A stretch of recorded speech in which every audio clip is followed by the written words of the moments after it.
सितंबर 2026 से मेरा ज्योतिष का एक कोर्स ज्योतिष अलंकार बाय आचार्य निखिल दत्याल स्टार्ट हो रहा है। जो लोग ज्योतिष को बृहद तरीके से जानना चाहते हैं, बेसिक तरीके से जानना चाहते हैं और ज्योतिष में अपने बेसिक्स को बहुत स्ट्रॉन्ग करना चाहते हैं, क्योंकि बिना बेसिक्स के ज्योतिष नहीं की जा सकती, उनके लिए कोर्स बहुत अनिवार्य है। बहुत विस्तृत कोर्स मैंने बनाया है। जो लोग इंटरेस्टेड हैं ज्योतिष सीखने में ऑनलाइन मेरे द्वारा, वो इस नंबर 9211790270 इस नंबर पर व्हाट्सएप कर दें। आपको डिटेल भेज दी जाएगी पीडीएफ के द्वारा। तो जो लोग उस डिटेल में दी गई जो भी जानकारी है उसमें इंटरेस्टेड होंगे, वो कोर्स को ज्वाइन कर सकते हैं। ओम गणेशाय नमः। ओम नमः शिवाय। मैं निखिल ज्योतिषाचार्य आप सभी का मेरे चैनल पर पुनः स्वागत करता हूं। आशा करता हूं कि आप सभी स्वस्थ होंगे। महादेव की कृपा आप सभी पर सदैव बनी रहे। ये वीडियो कन्या यानी कि वर्गों के लिए बहुत विशेष है, क्योंकि वीडियो एक बहुत ही विशेष टॉपिक के बारे में, और वो टॉपिक है राहु केतु का मायाजाल अगस्त 2026 से दिसंबर 2026। अंग्रेजी में एक कहावत है कि if you are afraid of failures you don't deserve to be successful. और अगर कोई दो ग्रह ज्योतिष में इस लाइन से पूरी जस्टिफिकेशन करते हैं, जस्टिफाई करते हैं, तो वो केवल और केवल राहु और केतु ही हैं, क्योंकि यही वो ग्रह हैं जो व्यक्ति को फेलियर्स के डर से निकलकर कुछ रिस्क की तरफ लेके जाते हैं, और उसके द्वारा ही व्यक्ति कुछ ना कुछ प्राप्त करता है। आप किसी भी बहुत सक्सेसफुल व्यक्ति को देखिए, वो अवश्य कहीं ना कहीं जीवन में बोलेगा कि उसने एक बार रिस्क लिया था। तो ये रिस्क लेने की क्षमता, ये कुछ अपने से हटकर करने की क्षमता कहाँ से आती है? ये केवल और केवल राहु और केतु के माध्यम से ही आ सकती है। इसीलिए इनका ज्योतिष में प्रभाव, ज्योतिष में इनका इम्पैक्ट, ज्योतिष में इनका योगदान बहुत ज़्यादा है। इनको कार्मिक ग्रह कहा जाता है। वैसे हर ग्रह कार्मिक है, लेकिन एक कार्मिक कनेक्शन हमारे अतीत के जन्मों से इस जन्म को जोड़ने वाला कोई होता है, तो वो सबसे ज़्यादा राहु और केतु का ही प्रभाव दिखाता है। राहु वो डिज़ायर्स हैं जो हमारे पूरे नहीं हो पाए, वो इस जन्म में हम पूरे करने की तरफ भागते हैं। केतु वो है जो हम एकदम खा पी कर हजम कर गए, मतलब कि जिसके प्रति अब हमारी इच्छा नहीं रही। इसलिए आप देखिए, केतु जहाँ भी कुंडली में आपके होंगे, थोड़ा सा उस जगह से डिटैचमेंट होता ही है। सप्तम में लोग विवाह नहीं करना चाहते। लग्न में अगर केतु किसी के होता है तो व्यक्ति अपने आप से ही थोड़ा सा आइडेंटिटी क्राइसिस वाला बन जाता है। इसीलिए इन दोनों का गोचर बहुत विशेष है। यहाँ पे इन दोनों के गोचर पे हम वीडियो नहीं बना रहे कि राहु का गोचर कैसा होगा, केतु का कैसा होगा, वो तो अवश्य समय आने पर बनेगा ही वीडियो। लेकिन ये जो 4 महीने हैं, अगस्त से दिसंबर 2026, इस 4 महीनों में ये राहु केतु बहुत बड़े बड़े बदलाव की तरफ आपको लेकर जा सकते हैं, क्योंकि ये वो ग्रह हैं जिनकी कोई फिजिकल एंटिटी, जो कोई फिजिकल प्रेजेंस नहीं है। राहु और केतु कोई फिजिकल एंटिटी नहीं है, बिल्कुल नहीं है, लेकिन फिर भी इन दोनों का ही जो प्रेजेंस है ज्योतिष में, बैकग्राउंड वाले ग्रहों के प्रभाव के रूप में बहुत ज़्यादा, यानी कि बैकग्राउंड में ये ग्रह बहुत काम करते रहते हैं। ये ग्रह ऐसे हैं कि जिस ग्रह के साथ बैठते हैं उसके पूरे कारकत्व को बदल कर रख सकते हैं। जिस राशि में, जिस भाव में बैठते हैं उसके पूरे कारकत्व को बदल कर रख सकते हैं। बृहस्पति के साथ बैठकर गुरु चांडाल, एक गुरु को चांडाल बनाने की क्षमता इन दोनों में ही होती है। खैर, इस शब्द को मैं हमेशा कहता हूँ गलत उपयोग है या गलत प्रकार से लिखा गया है। मेरे हिसाब से आज के टाइम में गुरु चांडाल योग या गुरु राहु की युति बहुत अच्छी होती है, प्रैक्टिकल होती है। तो राहु और ये दोनों क्या है, ज्योतिष में पैराडॉक्स है, यानी कि दोनों ही विपरीत प्रकार के ग्रह, लेकिन हमेशा एक दूसरे से जुड़े हुए हैं।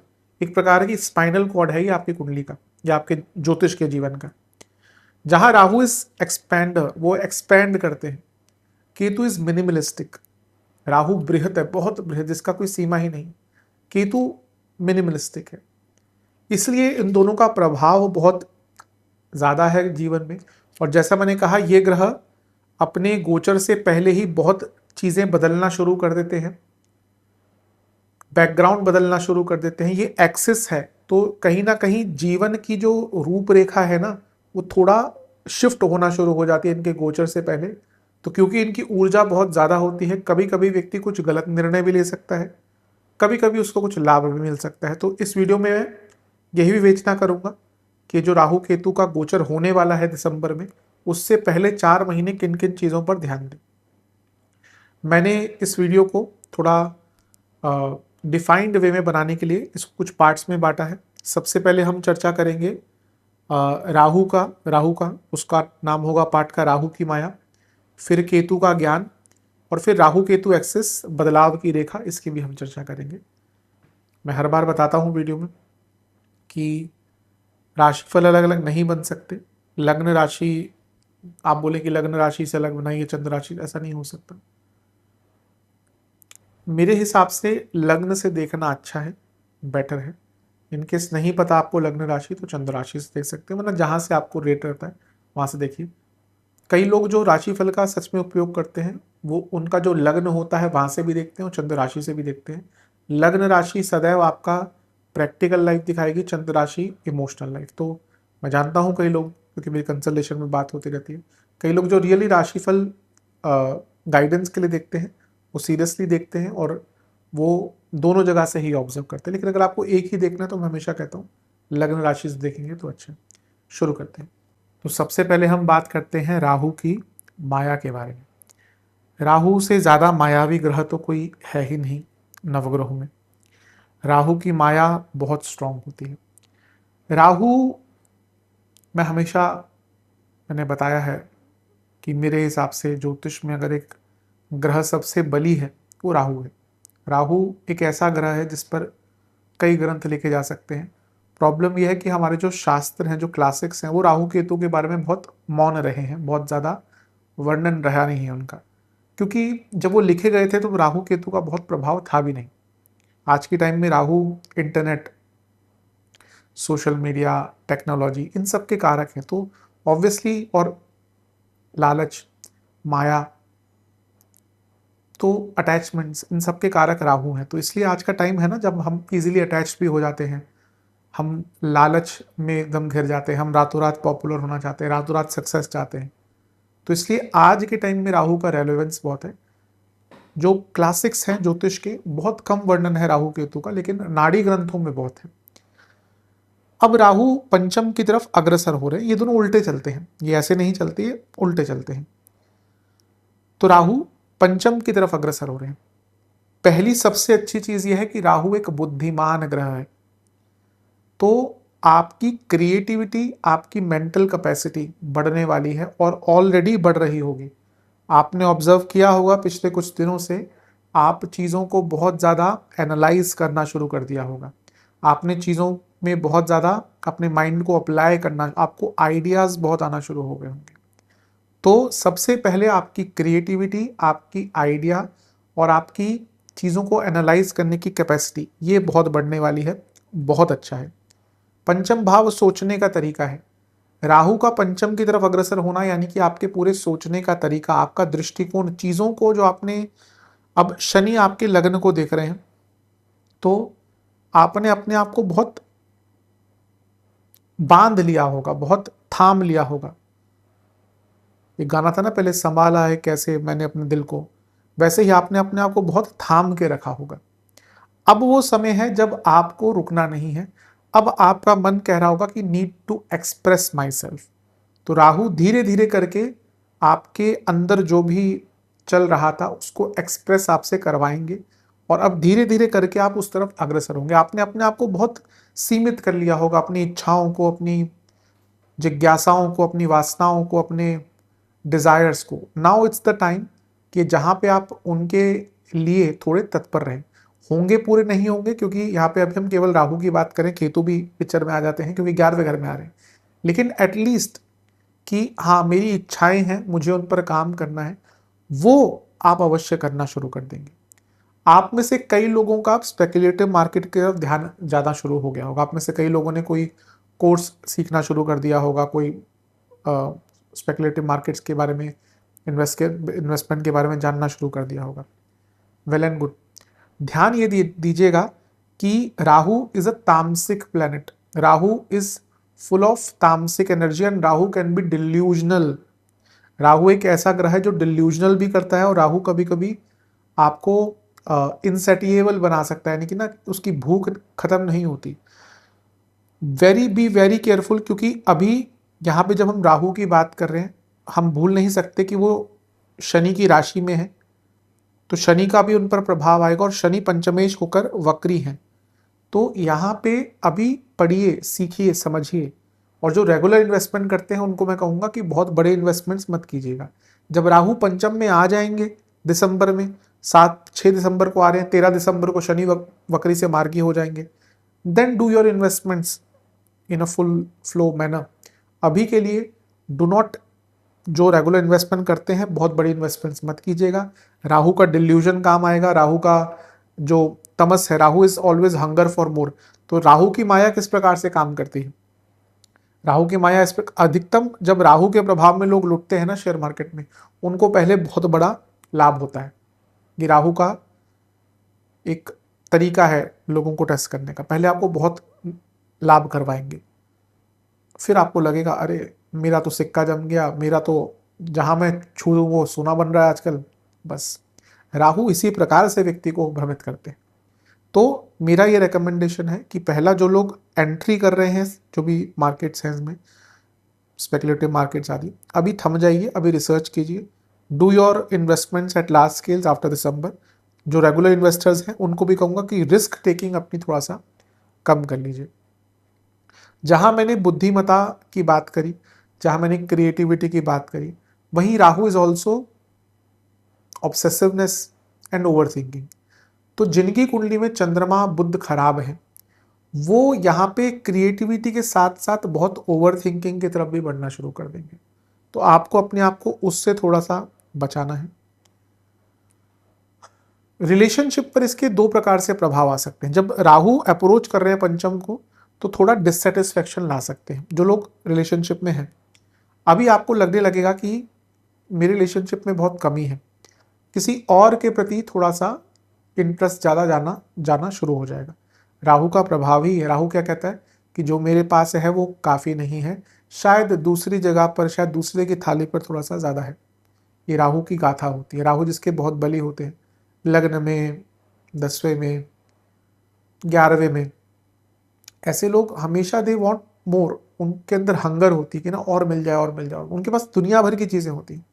वैसे ही रिलेशनशिप में have some stability, have some moral values, क्योंकि यहाँ पे ना ध्यान भटकेगा आपका ध्यान इधर उधर भागेगा, और ऑप्शंस भी देते हैं राहु। सपोज आप रिलेशनशिप में हैं, तभी कोई आपके पुराने प्रेमी रहे हैं, उनका कॉल आ गया, उन्होंने बोल दिया आई मिस यू, आपने भी बोल दिया आई मिस यू, तो वहाँ पे जहाँ पे करंट रिलेशनशिप में प्रॉब्लम चल रही है वो बढ़ते बढ़ते कहीं और चली जाएगी। तो है, देखिए रिलेशनशिप में अगर है तो क्लैरिटी रखिए, अगर आपको नहीं लग रहा तो get out of the relationship. Cheating वगैरह ये बहुत गलत चीज़ है, आपके लिए शायद सही में भी, आपके पार्टनर पर वो बहुत, कई लोग रिलेशनशिप में आज की डेट में ट्रॉमाज लेके घूम रहे हैं। उनको किसी व्यक्ति ने, उनके पार्टनर ने धोखा दे दिया, फिर आगे हर जगह वो रिलेशनशिप स्टार्ट करने से डरते हैं क्योंकि बहुत बड़ा धोखा मिल गया। तो यहाँ पे रिलेशनशिप को थोड़ा संभाल के रखिए। जो ऑलरेडी जिनके बच्चे हैं, संतान हैं, आपके यहाँ पे ना अपने संतान से मतभेद होना स्टार्ट होंगे। राहु जब आएंगे तो भयंकर हो सकते हैं, लेकिन ये टाइम है जहाँ पे आपके अपने संतान से मतभेद होना स्टार्ट हो जाएंगे। तो बी वेरी केयरफुल, ध्यान दीजिए, क्योंकि आजकल, अगर हम आजकल के बच्चों की बात करें तो चीज़ें अलग हैं। वो उनका रख रखाव, they are very well aware of things at certain levels, too much aware of things. हमारे टाइम में ऐसा नहीं होता था, माँ बाप मार भी देते थे तो जाके बैठ जाते थे। आजकल डांट भी दो बच्चों को तो वो डिप्रेशन में चले जाते हैं, वो उनको बहुत ज़्यादा प्रॉब्लम हो जाती है। और उस पर कोई गलत या उनकी निंदा करने की आवश्यकता नहीं, कि अगर वो उस प्रकार से हैं तो उसमें हमारा भी एक योगदान है। समाज बहुत, और उनकी गलती नहीं है, क्योंकि आजकल जो यंग बच्चे हैं उनके टाइम में, जो लेट्स से कि अर्ली 2000 में पैदा हुए हैं, कितनी बदलाव जल्दी आया इंटरनेट वगैरह का। तो आई थिंक अगर आपके बच्चे छोटे हैं, टीनेज आदि में हैं, और बड़े भी हैं, लेट्स से 30 से कम के हैं, बच्चे ही होते हैं, माँ बाप के लिए तो 60 साल का भी तो बच्चा ही होता है, तो उनसे मतभेद मत करिएगा, क्योंकि यहाँ पे मतभेद मनभेद में बदलने में बिल्कुल टाइम नहीं लगेगा, थोड़ा सा ध्यान दीजिए। इसके साथ ही आप में से कई लोग बहुत ज़्यादा रिस्की इन्वेस्टमेंट भी स्टार्ट कर देंगे, नॉट ओनली शेयर मार्केट। आप में से कुछ लोग प्रॉपर्टी आदि की तरफ भी जा सकते हैं। थोड़ा सा अटेंटिव रहिए, थोड़ा सा ध्यान दीजिए, क्योंकि ये एक प्रॉब्लमेटिक चीज़ है। राहु जब छठे घर में आते हैं तो छठे घर के राहु बहुत अच्छे होते हैं। छठे घर में राहु आपके 2025 में आए, मई के आसपास। हो सकता है आप में से कुछ लोगों को कुछ प्रमोशन वगैरह मिली हो, कुछ पैसा बढ़ा हो, रोल आपके बदले हो। राहु यहाँ से, क्योंकि 10वें घर को भी देख रहे थे, अभी भी देख रहे हैं 4 महीने के लिए, और धनस्थान को। राहु जब आते हैं तो कई जगह पे लाभ देकर जाते हैं, लेकिन राहु जाते जाते झटका देकर जा सकते हैं। तो कार्य क्षेत्र में किसी भी कलीग पर रत्ती भर भी विश्वास नहीं करिएगा, क्योंकि छठे घर के राहु यानी कि कोई ऐसा शत्रु जो बस मौका देख रहा था, बस मौका देख रहा था कि कब प्रहार करे। Revenge is best served cold. तो जो ऐसे एक होता है कि भाई ऐसे लोग जो गुस्सा मुंह पे कर देना, वो बहुत अच्छे हैं।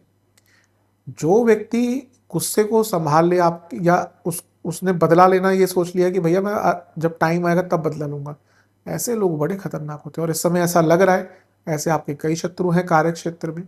तो कार्य क्षेत्र में थोड़ा संभल के रहिए, क्योंकि कोई ना कोई प्रहार आप पर, ऐसा नहीं कोई मार देगा, लेकिन आपके विरुद्ध कोई बहुत बड़ा षड्यंत्र यहां पर 4 महीने में रचा जा सकता है। Be very careful. छठे घर के राहु, अगर आप बिजनेस करते हैं और आपको बिजनेस में कोई इन्वेस्टमेंट चाहिए थी और वो मिल नहीं रही थी, ये एक अच्छी चीज़ है कि जाते जाते राहु आपको कोई इन्वेस्टमेंट दिलवा सकते हैं। कोई फंड आपका रुका हुआ था, कोई इन्वेस्टर लेट्स से कि बहुत टाइम से इंटरेस्ट तो दिखा रहा था लेकिन आपको लाभ नहीं मिल रहा था, तो वो आपको लाभ मिल सकता। तो ये एक बहुत अच्छी चीज़ है। राहु क्योंकि पंचम भाव की तरफ जा रहे हैं, तो आप देखेंगे क्योंकि त्रिकोण भाव है, धीरे धीरे करके ना आपकी जो प्रेजेंस है, आपकी जो कम्युनिकेशन स्किल्स है, वो भी थोड़ी इंप्रूव होना शुरू हो जाएंगी। उसका लाभ उठाएगा। वैसे कन्या वालों की कम्युनिकेशन स्किल्स अच्छी होती है। They may lack confidence at money level, जहाँ पे एकदम एग्जीक्यूट करना है, पर अदरवाइज तो लास्ट मोमेंट पे दे कैन बैक आउट। सब कुछ तैयारी कर लेंगे, नॉलेज भी होगी, 99% पे they usually back out. Relationship में भी होता है, सब कुछ सही चल रहा है, जहां आपने कमिटमेंट की बात करी भाग जाएंगे। लेकिन यहाँ पे देखिए Rahu is a very magnetic energy, तो क्योंकि वो त्रिकोण में आएंगे और त्रिकोण में आके आपके लग्न को देखना शुरू कर देंगे, तो अभी से आपकी जो एक मैग्नेटिक एनर्जी है, आपके अंदर जो एक अट्रैक्शन है, वो बढ़ना स्टार्ट हो जाएगा। तो उसको यूटिलाइज कीजिए। राहु लक्ष्मी स्थान की तरफ जा रहे हैं, तो आपकी लक्ष्मी यानी कि धन कमाने के सोर्सेस बहुत ज़्यादा बढ़ सकते हैं। बस ध्यान ये दीजिएगा, Rahu is a planet which is highly ambitious. तो क्योंकि अभी शनि अगले 1 साल तक लग्न को देखेंगे, राहु पर शनि का प्रभाव भी है, और राहु शनि की ही राशि में आ जाएंगे और यहाँ से लग्न को देखेंगे। हो सकता है अब आप आने वाले 4-5 महीने में ना अपने आप को इतना ओवर एक्सर्ट कर ले मेंटली और फिजिकली कि आप एग्जॉस्टेड हो जाएं। तो एक बैलेंस बनाकर रखेंगे ना कि हाँ मुझे इतना काम करना है और अपने आप को मेंटल फिजिकली अपने आप को रेस्ट देना है, तो आपके लिए बहुत अच्छा रहेगा। एक चीज़ जिससे बहुत बच के रहेगा कि अच्छा, कुछ लोगों के ना कार्मिक कनेक्शन के कारण रिलेशनशिप स्टार्ट हो सकते हैं। राहु एंड केतु, इनका अगर प्रभाव, जैसे किसी के राहु केतु लग्न सप्तम में है, पंचम 11वें में है, इवन तीसरे नवम में है, इनका बहुत कार्मिक कनेक्शन होता है। इनका जो प्यार अगर होता है ना तो बहुत पूरा होता है। कि ये कुछ लोगों ने कमेंट करा था, मैंने कार्मिक कनेक्शन के बारे में बताया था। कार्मिक कनेक्शन पूरा हो या ना हो, ये कोई गारंटी नहीं होती। अगर हो गया तो अलग बात है, लेकिन कभी कभी होता है कोई आपके जीवन में आता है, आपको बदल के चले जाता है, खुद बदल के चले जाता है, या आपको ऐसा एहसास होता है कि हाँ वो व्यक्ति हमेशा के लिए मेरा रहे, या पहले जन्मों का कुछ बंधन या कुछ रिश्ता दिखता है। तो ये हो सकता है कि कुछ लोगों के कार्मिक कनेक्शंस, या जो लोग सिंगल हैं, क्या तो उनके कोई पुराने पार्टनर वापस आ सकते हैं, या कोई नया रिलेशनशिप उनका बहुत स्ट्रॉन्ग स्टार्ट होता है। वो सस्टेन होगा नहीं, वो कई चीज़ों पे आधारित होता है। और जैसे मैंने कहा ना, शनि क्योंकि लग्न को देख रहे हैं, आप बहुत आपने अपने आप को बहुत बांध के रख लिया होगा। इवन कुछ लोगों ने अगर रिलेशनशिप में अप्रोच भी किया होगा आपको, आपने बोला होगा नहीं नहीं नहीं, अभी नहीं, अभी करो इंतजार। तो ये वो समय है जहां पे मे बी आपको ही अपने, मैं केवल रिलेशनशिप के लिए नहीं बोलूंगा, आपको ही अपने आप को थोड़ा फ्री छोड़ना पड़ेगा। क्योंकि मुझे ऐसा लगता है कि कई जगह पे आपने अपने आप को जानबूझकर बहुत बांध के रखा हुआ है। और now it's time to free yourself, free your spirit and let yourself live a good life. इसके साथ ही राहु, इनोवेशन की तो मैंने बात करी, क्रिएटिविटी के कारक है, तो आपकी इनोवेशन, आपकी क्रिएटिविटी बहुत ज़्यादा रहेगी। ये जो राहु है, इन पर मैंने एक बार अभी डिस्कस किया था कि इन पर शनि का प्रभाव बहुत ज़्यादा होगा। अब देखिए, राहु कुंभ से छोड़कर मकर में जा रहे हैं। दोनों ही शनि की राशि है, शनिदेव की, जमीन आसमान का फर्क है। कभी कभी होता है ना, लोग कहते हैं दोनों ग्रहों की दोनों राशियां सेम होती है। हाँ, कुछ कारकत्व आएंगे, मकर में, कुंभ में, दोनों में शनि के कुछ कारकत्व होंगे, लेकिन जमीन आसमान का फर्क है। कुंभ इज द राशि ऑफ हैप्पीनेस। कुंभ राशि होती है प्रसन्नता की। मकर राशि होती है ऑफ सैडनेस। मकर राशि होती है ऑफ एक प्रकार से जो नेगेटिव चीज होती है, नेगेटिव राशि है ये शनिदेव की। तो जिनकी कुंडली में ऑलरेडी शनि चंद्रमा की युति है, विषदोष है, ग्रहण दोष है, धीरे, और अगर उनको हिस्ट्री रही है ऑफ एनी मेंटल इलनेस, तो धीरे धीरे करके मानसिक रोग बढ़ सकते हैं। मैं फिर से कहूंगा, इस बात को सुनिए मैं क्या कह रहा हूं। जिनको हिस्ट्री है किसी भी ऐसी प्रॉब्लम की, मानसिक रोग की, they may start getting some psychological disorders. मैं हमेशा अपने वीडियोस के माध्यम से बताता आया हूं, अगर आपको कुछ भी लगता है कि मानसिक रोग है, अगर आपकी फैमिली नहीं समझ पा रही, डिस्कस विद समवन जो उसको समझता है। आज की डेट में बहुत कई लोग, अगर आप देखें तो 5 में से 1 व्यक्ति आज की डेट में किसी ना किसी साइकोलॉजिकल प्रॉब्लम से जूझ रहा है। वो डिप्रेशन हो सकता है, वो बाइपोलर हो सकता है, वो सिजोफ्रेनिया हो सकता है, ओसीडी हो सकता है, दुनिया भर की हेल्थ कंडीशन है, मानसिक कंडीशंस होती हैं। तो अगर लग रहा है और you had an history of these things, do not take it lightly. उसके लिए डिस्कस कीजिए जो भी आपके पास है, या फिर कोई मेडिकल हेल्प इसमें आप ले सकते हैं। एक चीज अवश्य है कि राहु केतु के एक्सेस पे भी बात करूंगा ही, this is the time to break the norm. Normal नहीं करना। अब आपको प्रसन्नता के साथ रहना है। और एक गाना था ना कि आज फिर जीने की तमन्ना है। ऐसा लग रहा है कि कन्या वालों ने अपने आप को बहुत तरसा लिया, बहुत बांध लिया। अब खुल के जीने का टाइम है। ये एक Rahu Rahu is a good planet because वो कहता है कि मुझे इंजॉयमेंट चाहिए। बृहस्पति प्रधान व्यक्ति होगा, फैमिली के लिए करता मर जाएगा, दुनिया भर का पैसा होगा, फैमिली के लिए करेगा। लेकिन राहु और शुक्र ये बोलते हैं कि भैया पैसा है, शुक्र वाला व्यक्ति फैमिली को देगा, राहु वाला तो बोलेगा ठीक है जितना देना है दूंगा, मैं अपने आप को एंजॉय करूंगा। तो नाउ की टाइम है, आपको दुनिया के बारे में नहीं सोचना, आपको अपने बारे में सोचना शुरू करना है। तो मेरे हिसाब से, और हाँ, आपके जो सपने हैं ना, ड्रीम्स, वो भी अब बड़े हो, और it's time to achieve your dreams. मेरे हिसाब से कन्या के लिए बहुत अच्छा गोचर है। बस जो मैंने नेगेटिव चीज़ें कही हैं उनका ध्यान दीजिए, गुप्त शत्रुओं से बच के रहिए। अगर मैं रोग की बात करूं, 6 से 5वें का ट्रांजिशन, पेट की प्रॉब्लम, इंटेस्टाइनल प्रॉब्लम्स, आंखों के रोग, साइकोलॉजिकल डिसऑर्डर्स, इन्फेक्शंस, इनकी तरफ आपको लेके जा सकता है। तो इस पूरे 4 महीने में इन सब एरियाज पर भी काम कीजिए। जैसे मैंने कहा, ये प्योरली राहु के गोचर की वीडियो नहीं है, लेकिन इन 4 महीने में क्या क्या हो सकता है उसके बारे में, जब राहु के गोचर का समय आएगा, आई थिंक दिसंबर में हो रहा, तो नवंबर के आसपास में बड़ी वीडियो जो विस्तृत होती है बड़ी ग्रहों की, बनाने का प्रयास करूंगा। अब बात करते हैं हम केतु के ज्ञान के बारे में। केतु एक ऐसे ग्रह हैं जो बहुत कुछ सिखाते हैं, स्पेशली अपने बारे में। Ketu is lessons that we learn. तो 12वें घर में आपके केतु बहुत टाइम से हैं, चौथे घर को देख रहे हैं, बहुत इमोशनली कॉन्फ्लिक्टिंग सा टाइम रहा होगा। आप में से कई लोगों ने इमोशनल लाइफ में बहुत कुछ सहा होगा पिछले 1 डेढ़ साल में। कुछ लोगों से उनके प्रियजन दूर हो गए होंगे, कुछ लोगों के रिलेशनशिप में कुछ तकरार, कुछ ब्रेकअप्स हुए होंगे, कई लोगों की मैरिड लाइफ में दूरियां आ गई होंगी। बट वो होना ही था, क्योंकि जैसे मैंने कहा ना, Ketu Rahu karmic connection and Ketu is lessons learn. ये कभी कभी अनिवार्यता होती है कि हम लोगों के बारे में समझ जाएं। अब जैसा मैंने शनि के बारे में भी कहा था थोड़ी देर पहले, अब अगर हम देखिए पिछले एक साल से ज्यादा से शनि और केतु आपके चौथे घर को देख रहे हैं, शनि आपके लग्न को देख रहे हैं। तो मैंने कहा ना, इमोशनली आप बहुत ड्रेन हो चुके होंगे, क्योंकि मे बी आपने अपने आप को किसी से बहुत अटैच कर लिया होगा किसी भी लेवल पर। फैमिली वाले हो सकते हैं, प्यार मोहब्बत में हो सकता है, कोई भी हो सकता है, और वहां से आपको धोखा या कुछ ना कुछ ऐसा मिला होगा जिससे आप उबर नहीं पा रहे होंगे।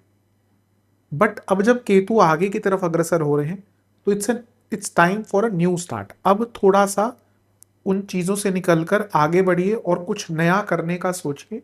Now it's time to narrow down. अब थोड़ा प्रैक्टिकल होने की आवश्यकता है। ये जो 11वां भाव है, ये काम त्रिकोण है।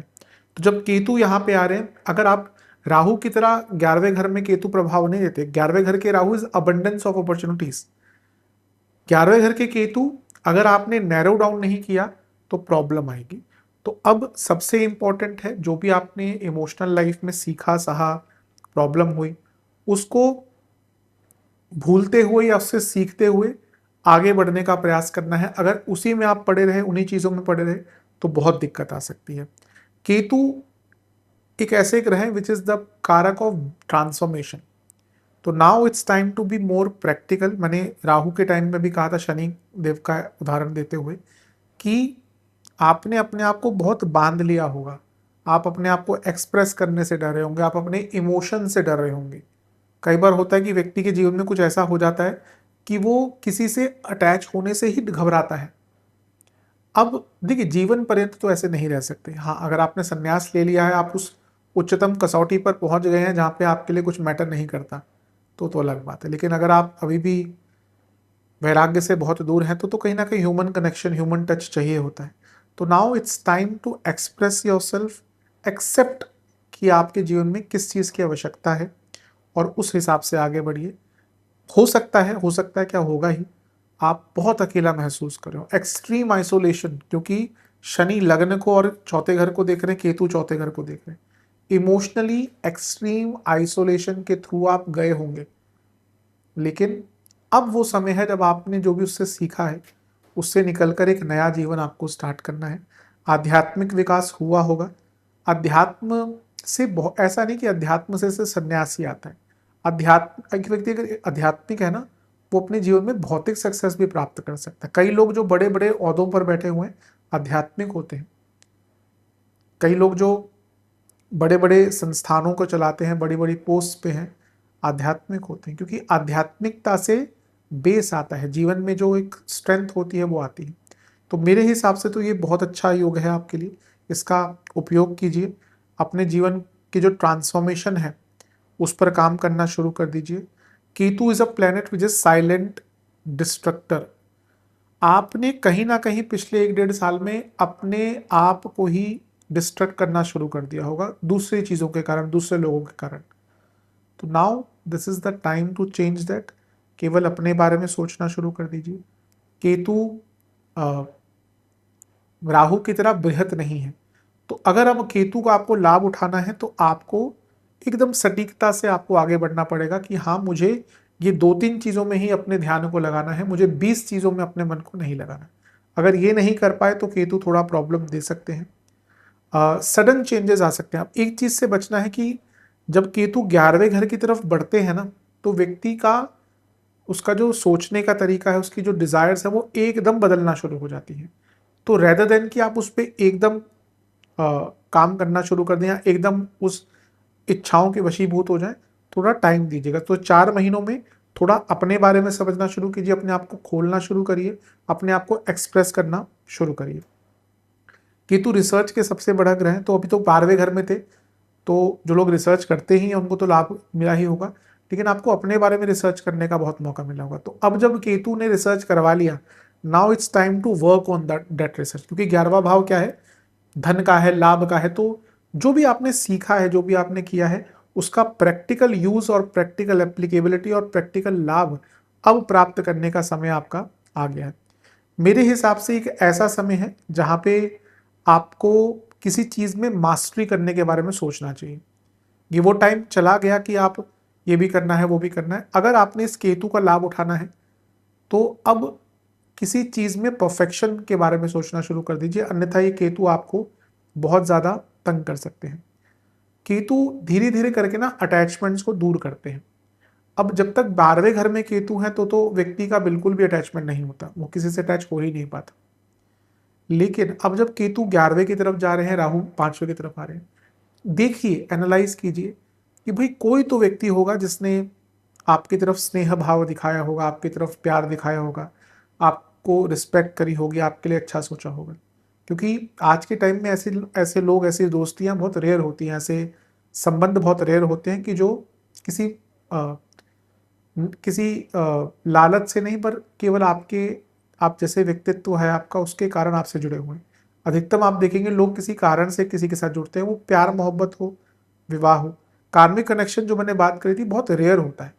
अधिकतम जो आप प्यार मोहब्बत जो शादियां देख रहे हैं, शायद कटु लगे लोगों को, लेकिन सत्यता यही है, it's basically out of need, out of डर कि भाई अकेले ना रह जाए, और जो समाज के नॉर्म्स हैं उसके कारण लोग अधिकतम प्यार मोहब्बत इन सब चीज़ों में पड़ते हैं, क्योंकि बहुत नीड बेस्ड है। असल प्यार तो ऐसा होता है जहाँ पे पता ही नहीं कि प्यार हो सकता है, और वहाँ पे लोग एक दूसरे से, आजकल तो लोग ढूंढते हैं कि प्यार में पड़ जाए। तो you should not fall in love, you should rise in love, मेरे हिसाब से तो वही सत्य प्रेम होता है। तो यहाँ पे जैसे मैंने कहा ना, यहाँ पे देखिए कि पिछले 1-1.5 साल में किस व्यक्ति ने सत्य में आपको कुछ प्राप्त करने की कोशिश करी, आपके लिए कुछ किया है, आपको स्पेशल फील करवाया है, आपको आपसे जुड़ना चाहा है या आपकी केयर करी है किसी भी रिलेशनशिप में, किसी भी संबंध में, किसी भी तरीके से। तो उन लोगों को महत्व देना शुरू कर दीजिए, रेदर देन कि उन लोगों के पीछे भागे जो आपको महत्व नहीं देते, लेकिन आप उनके लिए बहुत जुझारू हैं या बहुत ज़्यादा तत्पर हैं। यूजली उल्टा होता है, हमें जो प्यार देता है हम उसको लात मारते हैं, धुतकारते हैं, ये तो हमारे लिए कहाँ जाएगा। और जो हमें भाव दिखाता है, एटीट्यूड दिखाता है, उनकी तरफ हम भागते हैं, अरे इसने मुझे इग्नोर कैसे कर दिया। तो आई थिंक ये टाइम है, आपको ये समझना चाहिए कि कौन आपका अपना है और उसके हिसाब से आगे बढ़े। Ketu is a planet which can give you identity crisis. लग्न के केतु हैं वे तो बुरा ही हाल हो जाता है, 12वें घर के केतु, उसको पता ही नहीं चलता कि क्या चाहिए जीवन में। अच्छी चीज अब यह है, जब 11वें घर में केतु आने वाले हैं तो धीरे धीरे करके आपको एग्जैक्टली क्या चाहिए वो क्लैरिटी भी आनी शुरू हो जाएगी। 11वें घर के केतु कुछ इनकम के नए सोर्सेज भी आपके लिए खोल सकते हैं, और इनकम में अगर आपको कुछ बदलाव करनी है, कुछ लोगों को जॉब से बिजनेस की तरफ जाना है, नए बिजनेस स्टार्ट करने हैं, उनके लिए भी योग बहुत अच्छे बन जाते। तो मेरे हिसाब से केतु का जो गोचर है आने वाला बहुत अच्छा है। बस जैसा मैंने कहा, you need to narrow down, you need to embrace the changes, sudden transformation से बचना है। लेकिन जो भी सीखा है पिछले 1-1.5 साल में केतु के ज्ञान के कारण, उसको अब अप्लाई करने का टाइम आ गया है। 11वें घर के केतु कभी कभी महंगे रोग दे सकते हैं, तो थोड़ा सा देखिएगा, अगर हेल्थ वेल्थ का कोई प्रॉब्लम है या पहले कोई रहा है क्रॉनिक डिजीज, वो वापस आकर बहुत खर्चा करवा सकता है, तो थोड़ा अटेंटिव हो जाइए। अब चलते हैं आखिरी टॉपिक की तरफ, जो कि है राहु केतु एक्सेस, बदलाव की रेखा। राहु आपके पंचम भाव में आ जाएंगे और केतु 11वें में, दिसंबर में। अब देखिए शिफ्ट कहाँ पे, ये दो ग्रह की जो एक्सेस है, राहु केतु एक्सेस, ये वो जगह है जहाँ पे सबसे ज़्यादा कॉस्मिक एनर्जी, ग्रहों की ऊर्जा जाती है। या कहीं अगर आपकी कुंडली में भी आप देखिए ना, जिन भावों में राहु केतु होंगे, ऑब्वियसली ऑपोजिट भावों में ही हो सकते हैं। अगर लग्न में है तो सप्तम में दूसरा ग्रह होगा, लग्न में राहु है सप्तम में केतु, चौथे में राहु तो 10वें में केतु, तो वो भाव सबसे इंपॉर्टेंट भाव बन जाते हैं। अगर किसी के लग्न में राहु है सप्तम में केतु, तो व्यक्ति खुद के बारे में ज्यादा सोचेगा। किसी के केतु लग्न में है, राहु सप्तम में है, तो व्यक्ति दूसरों के बारे में ज्यादा सोचेगा। ये बहुत बड़ा टॉपिक है, इसको मैं यहाँ पे टच नहीं करना चाहता, लेकिन मूलतः यही समझाना चाहता हूँ कि ऊर्जा उस जगह पर ज्यादा जाती है। तो अब जैसे मैंने शुरू में कहा था कि अब समय है, you need to change your thinking and think about your own self. अगर कुछ अतीत में बुरा हुआ है तो ये उसका मतलब ये नहीं कि आगे भी सब बुरा ही होगा। अगर प्यार में धोखा मिला है, विवाह में धोखा मिला है, दोस्ती में धोखा मिला है, तो इसका मतलब ये नहीं कि आप दोस्ती ही ना करें, दोबारा प्यार ही ना करें। और अगर आपने अपनी ज़रूरतों को बहुत कम कर लिया है, now it's time to express yourself and start living for yourself. ये टाइम है धन कमाने का, धन के दृष्टिकोण से बहुत अच्छा है। Rahu is the start of desire and Ketu is the completion of desire. ऐसा नहीं होता कि केतु पैसा नहीं दे सकता, हर ग्रह के अंदर कैपेबिलिटी है धन देने की, तरीका अलग होता है। तो Rahu is the start of any desire. एक जो बीज होता है ना, राहु को हम बीज कहते हैं। तो वहां से जो, यहां से जो लक्ष्मी स्थान से जो बीज उत्पन्न होगा वो केतु के द्वारा पूर्ण होगा। तो ये टाइम है, आपके जो स्किल्स हैं, आपके जो आइडियाज हैं, आपकी जो नॉलेज है, आपकी जो टेक्निक्स हैं, उनका उपयोग कर कर अपने जीवन में धन प्राप्त करना शुरू कर दें, अपने जीवन को प्रैक्टिकल बनाना शुरू कर दें। मैंने कार्मिक कनेक्शन की एक बात करी थी कन्या और मीन लग्नों के लिए, मैं मीन पे भी आऊंगा, क्योंकि ये दो लग्न हैं जिनके पंचम और 11वें में राहु केतु एक्सेस आ रही है। तो एक बहुत स्ट्रॉन्ग कार्मिक कनेक्शन दिखता है। कोई अतीत में व्यक्ति आया हो जिससे बहुत लगाव हुआ लेकिन नहीं कुछ चीज़ें हो पाई, या फिर कोई नया व्यक्ति जिससे बहुत कार्मिक संबंध होता है। तो कुछ लोगों के सडन नए रिलेशनशिप भी यहाँ पर स्टार्ट हो सकते हैं, विच विल लास्ट और नॉट, वो कुंडली पर डिपेंड करता है, बट संभावना है। और आपको फोकस अपने मेंटल एनर्जी और फिजिकल एप्लीकेबिलिटी पर देना है, यानी कि अब आपको फालतू की चीज़ें नहीं करनी। अगर आपको इस राहु केतु के बदलाव का फायदा उठाना है तो now you need to focus on things that really matters, जो प्रैक्टिकल हो, एप्लीकेबल हो। दुनिया भर की जगहों पर आपको ध्यान नहीं लगाना और अपनी नीड्स पर, अपने डिजायर्स पर काम करना शुरू करना है। इंटेलिजेंस बहुत रहेगी यहाँ पे। एक चीज मैं फिर से कहूंगा जो मैंने एक बार बोल दिया है पहले, कि कनेक्शन उन लोगों के लिए नेगेटिव हो सकता है जिनकी कुंडली में चंद्रमा बुध बहुत पीड़ित है, क्योंकि राहु शनि की मकर राशि में आ रहे हैं और सामने केतु होंगे चंद्रमा की राशि में। तो ये जो डिप्रेशन आदि झेल चुके हैं, कभी रहा है कोई प्रॉब्लम, उनके लिए बहुत कष्टकारी एक गोचर हो सकता है, क्योंकि डिस्पोजिटर दोनों के एकदम विपरीत है, एक के शनि एक के चंद्रमा, एकदम विपरीत प्रकार के हैं। तो ऊर्जा अब आपकी पंचम 11वें में शिफ्ट होगी। एक धर्म त्रिकोण है तो एक आपका काम त्रिकोण है। तो जितना आप अपने आप को अप्लाई करेंगे, जितना टाइम मैनेजमेंट करेंगे, जितना ड्यूटीफुल रहेंगे, जितना अपने आप को समय के साथ बदल पाएंगे, उतना आप इस गोचर का लाभ उठा पाएंगे। नहीं कर पाए तो दिक्कत आ सकती है। पंचम में राहु आ रहे हैं। जो गर्भवती महिलाएं, जो महिलाएं गर्भ धारण करने चाहती हैं ना, कोशिश कीजिए कि दिसंबर से पहले ही अपने प्रोसेस स्टार्ट कर लें कंसीविंग आदि के, क्योंकि जब राहु पंचम में आते हैं कभी कभी थोड़ा विघ्न दे सकते हैं। इस चीज़ पर विचार कीजिएगा। अन्यथा मुझे लगता है कि कन्या के लिए जो राहु केतु का बदलाव है ये काफ़ी हद तक बहुत अच्छा ही कई मायनों में दिख रहा है। अब उपाय की बात कर लेते हैं। उपाय की बात कर लेते हैं। सबसे पहले आपको दुर्गा जी को कमल का फूल अर्पण करना है, गुलाब के पुष्प की माला अर्पण करनी है, घर में बने हलवे का भोग लगाना है जिसमें केसर डला हो, गणेश जी को आपको लड्डुओं का भोग लगाना है और फलों का भोग लगाना है, सिंदूर का तिलक लगाना है, ओम वक्रतुंडाय नमः मंत्र का 108 बार जाप करना है। शिवलिंग का आपको काले तिल, सफ़ेद तिल और दूध से अभिषेक करके महामृत्युंजय का 108 बार जाप करना है और वहीं पर बैठकर ओम तमसे नमः और ओम चित्रवर्णाय नमः, इन दोनों मंत्रों का 108 बार जाप करना है। किसी भी मंदिर में आपको कुछ भी इलेक्ट्रिकल सामान दान करना है, बल्ब हो गया, ट्यूबलाइट हो गई, जो वहाँ पे उपयोग हो सके। पूछ लीजिएगा पंडित जी से, कुछ ना कुछ आवश्यकता होती है आसपास के मंदिरों में। और किसी भी संस्था में या किसी व्यक्ति को जिसकी आवश्यकता है, कंबल का दान कीजिएगा और ब्राह्मण भोज की का व्यवस्था कीजिए, क्योंकि ब्राह्मण देवता आपके आसपास है तो उनको भोजन करवाइए और दक्षिणा दीजिए। ये उपाय कर लेंगे तो बहुत लाभ मिलेगा।